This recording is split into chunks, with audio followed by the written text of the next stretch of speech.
नमस्कार, मैं किसान पुत्र नीरज।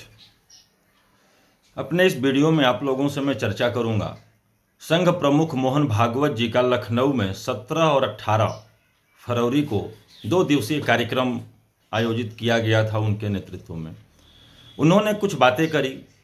उसके बाद यहाँ के मुख्यमंत्री से भी मिला, बाद में डिप्टी सीएम जो उप मुख्यमंत्री हैं दोनों लोग उनसे भी मिले। लेकिन फिलहाल हम बात करेंगे जो संघ प्रमुख ने कुछ बिंदुओं पे प्रकाश डाला और कहा कि इस पे अमल किया जाना चाहिए। वह जो प्रमुख जो बिंदु थे वह बिंदु हैं जनसंख्या संतुलन, दूसरा बिंदु था सामाजिक सद्भाव, तीसरा राष्ट्रवाद और विचारधारा, चौथा पे घुसपैठ पर रुख बताया उन्होंने, और पांचवा था घर वापसी और धर्मांतरण। मैं क्रमशः इस पर चर्चा करना चाहूँगा कि जनसंख्या संतुलन, उन्होंने कहा कि हिंदुओं की जनसंख्या में कमी आ रही है, इसलिए जनसंख्या को संतुलित करने के लिए हिंदुओं को 3 बच्चे पैदा करने की नसीहत उन्होंने दी।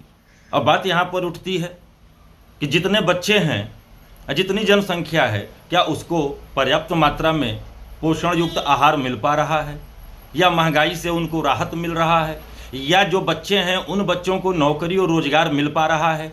एक तो ऐसे ही जितनी जनसंख्या है, विश्व की सबसे बड़ा देश हिंदुस्तान बना हुआ है, और इतनी जनसंख्या होने के बावजूद भी प्रचुर मात्रा में खान पान की व्यवस्था नहीं हो पा रही है और महंगाई से निजात नहीं मिल पा रहा है। तो यह कौन सा निर्देश इनका है और कौन सी नसीहत है? क्या हिंदुओं को 3-3 बच्चा पैदा करवाकर, इससे पहले हम दो हमारे दो की बात पे चलते थे, लेकिन अब हम 2 हमारे 3, और इसकी व्यवस्था ये क्या करके दे रहे हैं, इस पर उन्होंने कुछ नहीं बोला।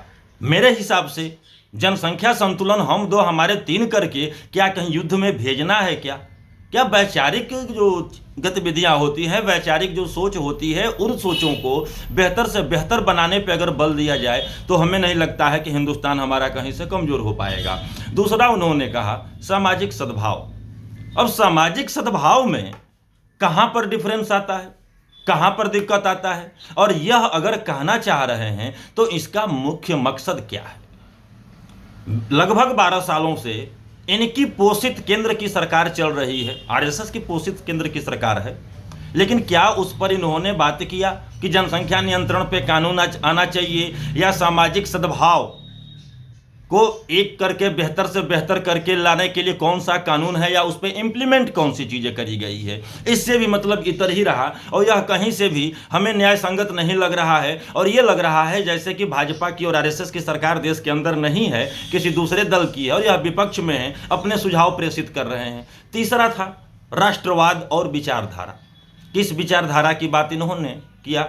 राष्ट्रवाद, हम तो जहाँ तक पता है कि हिंदुस्तान में जन्मा हुआ हर एक व्यक्ति जन्मजात राष्ट्रवादी होता है, उसको तो राष्ट्रवाद की परिभाषा सिखाना ही बेवकूफ़ी से भरा कदम हो सकता है या प्रयास हो सकता है। फिर विचारधारा, इन्होंने कहा आरएसएस की विचारधारा को बढ़ावा मिलना चाहिए। क्या आरएसएस की विचारधारा ही भारत की विचारधारा है, या हम भारत की विचारधारा को मान ले कि आरएसएस जो कह रहा है वही हमारे देश की विचारधारा हो जाएगी? यह भी एक गलत प्रयास है, इस पर भी मैं सहमत नहीं हूं, और यहाँ तक कि हिंदुस्तान में रहने वाले सभी राष्ट्रवादी इस बात से सहमत नहीं होंगे कि हम आरएसएस की विचारधारा को यहाँ पर बेहतर से बेहतर बनाएं ताकि देश हमारा स्थिर रह सके।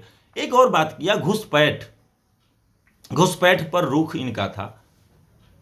जब से देश की सरकार बनी है 2014 से देखा जाए, बार बार भारतीय जनता पार्टी भी घुसपैठ पे उंगली उठाती है, घुसपैठ नहीं होना चाहिए। आखिरकार घुसपैठ जो बांग्लादेश की सीमा है वहां से देखा जाता है तो 4367 किलोमीटर की सीमा लगती है बांग्लादेश से, और 7 से 8 राज्य निकल जाते हैं सटते हुए बांग्लादेश से। हर जगह घुसपैठ होता है। क्या भारत की सरकार से यह जवाबदेही बनी कि उससे पूछे आरएसएस या संघ प्रमुख मोहन भागवत जी कि विगत 12 सालों में कितने घुसपैठियों को आपने बांग्लादेश भेजा? हमें जहां तक जानकारी है कि 17-18 के समय में 100 या 125 घुसपैठियों को भेजा गया था, और वहां की तत्कालीन प्रधानमंत्री शेख हसीना ने स्ट्रिक्टली मना कर दिया था कि अब मैं एक भी बांग्लादेशियों को अपने देश में नहीं लूंगी।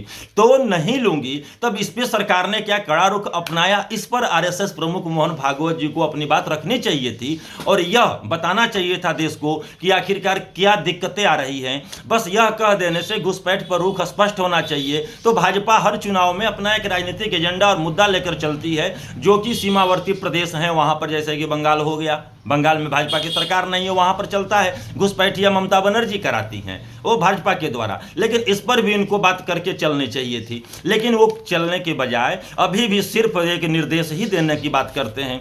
धर्मांतरण और घर वापसी और धर्मांतरण, अरे देखा जाए तो 12 साल हो गया केंद्र की सरकार, और आज़ाद भारत में पहली सरकार है कि जो सबसे ज़्यादा मुस्लिम तुष्टीकरण करी हुई है।